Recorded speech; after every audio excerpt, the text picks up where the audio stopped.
सोचिए जरा, भारत के ठीक पड़ोस में एक देश जल रहा है, सड़कों पर हिंसा है, सरकार सवालों के घेरे में है, अल्पसंख्यकों पर हमले हो रहे हैं और इसी बीच वहां एक भारतीय युवक की मौत हो जाती है।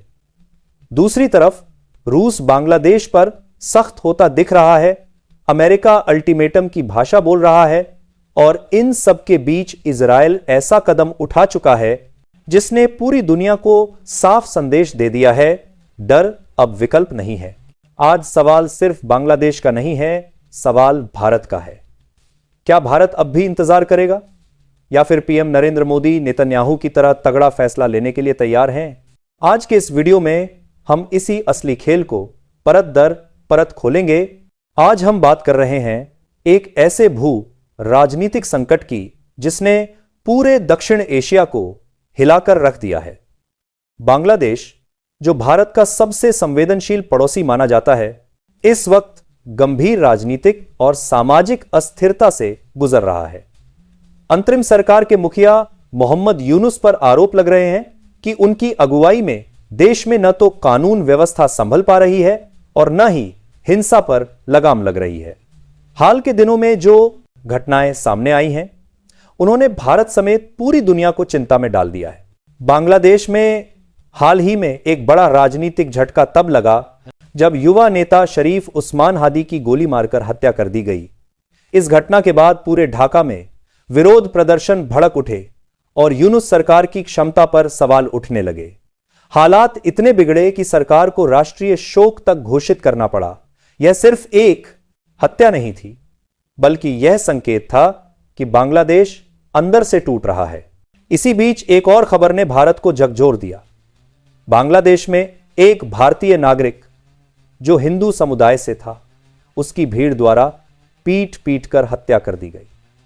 यह घटना केवल अपराध नहीं थी, बल्कि भारत बांग्लादेश संबंधों पर सीधा हमला थी। सवाल यह है कि अगर भारत का नागरिक पड़ोसी देश में सुरक्षित नहीं है, तो भारत कब तक सिर्फ चिंता जताता रहेगा? इन घटनाओं के बाद भारत में गुस्सा स्वाभाविक है। सोशल मीडिया से लेकर सड़कों तक सवाल उठ रहे हैं कि आखिर बांग्लादेश में अल्पसंख्यकों और भारतीयों की सुरक्षा की जिम्मेदारी कौन लेगा? यूनुस सरकार पर यह आरोप और गहराया कि वह कट्टरपंथी तत्वों पर लगाम लगाने में नाकाम रही है। यही वजह है कि बांग्लादेश ने उल्टा भारत पर ही दबाव बनाने का आरोप लगाते हुए भारतीय उच्चायुक्त को तलब कर लिया। अब इस पूरे खेल में रूस की एंट्री को समझना बहुत जरूरी है। रूस साफ देख रहा है कि बांग्लादेश में अस्थिरता बढ़ रही है और पश्चिमी ताकतें इस अस्थिरता का फायदा उठाने की कोशिश कर रही हैं। रूस नहीं चाहता कि भारत के आसपास कोई और यूक्रेन मॉडल खड़ाते हैं किया जाए, इसलिए रूस का रुख अचानक सख्त हुआ है और यह संकेत सिर्फ बांग्लादेश के लिए नहीं, बल्कि भारत के लिए भी है। दूसरी तरफ अमेरिका है, जो हमेशा की तरह लोकतंत्र और मानवाधिकार के नाम पर अल्टीमेटम दे रहा है। लेकिन इतिहास गवाह है कि जहां जहां अमेरिका ने इस भाषा का इस्तेमाल किया है, वहां सत्ता परिवर्तन, अराजकता और अस्थिरता ही देखने को मिली है। बांग्लादेश में भी वही स्क्रिप्ट दोहराई जाती दिख रही है और तभी इस पूरे घटनाक्रम में इजरायल का उदाहरण सामने आता है। जब पूरी दुनिया बयान दे रही होती है, तब इजरायल एक्शन लेता है। नेतन्याहू की नीति साफ है, खतरा दिखा नहीं कि उसे खत्म कर दिया। न लंबी चेतावनी, न डर, न अंतरराष्ट्रीय दबाव की चिंता। यही वजह है कि इजरायल आज अपने दुश्मनों के लिए डर का नाम बन चुका है। अब सवाल यह है कि क्या भारत को भी यही रास्ता अपनाना चाहिए? भारत ने पिछले कुछ सालों में दिखाया है कि वह बदल चुका है। सर्जिकल स्ट्राइक, एयर स्ट्राइक और आर्टिकल 370 इसका उदाहरण है। लेकिन बांग्लादेश जैसे मामलों में क्या सिर्फ कूटनीतिक बयान काफी हैं? जब भारतीय नागरिक की जान चली जाती है, तब क्या भारत को और सख्त नहीं होना चाहिए? यही वजह है कि आज तुलना हो रही है पीएम मोदी और नेतन्याहू की। दोनों मजबूत नेता हैं, दोनों राष्ट्रहित को सर्वोपरि मानते हैं। फर्क बस इतना है कि इजरायल बिना हिचक फैसला लेता है, जबकि भारत अब भी संतुलन साधने की कोशिश करता है। लेकिन बदलते हालात में यह संतुलन ही सबसे बड़ा जोखिम बन सकता है।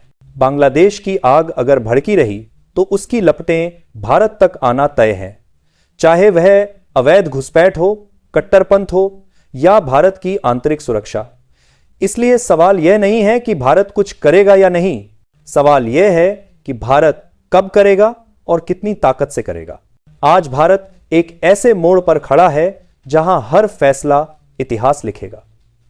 बांग्लादेश की सड़कों पर बहता खून, एक भारतीय नागरिक की मौत और वैश्विक शक्तियों की साजिश, ये सब चेतावनी है।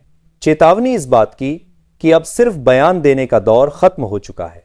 अब देखना यह है कि क्या पीएम मोदी नेतन्याहू की तरह बिना डरे, बिना दबाव में आए भारत के हित में सबसे तगड़ा फैसला लेंगे।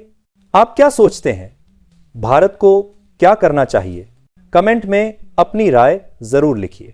अगर वीडियो पसंद आया हो तो लाइक, शेयर और सब्सक्राइब जरूर करें, क्योंकि यहां हम दिखाते हैं वो सच जो अक्सर छुपा दिया जाता है। जय हिंद।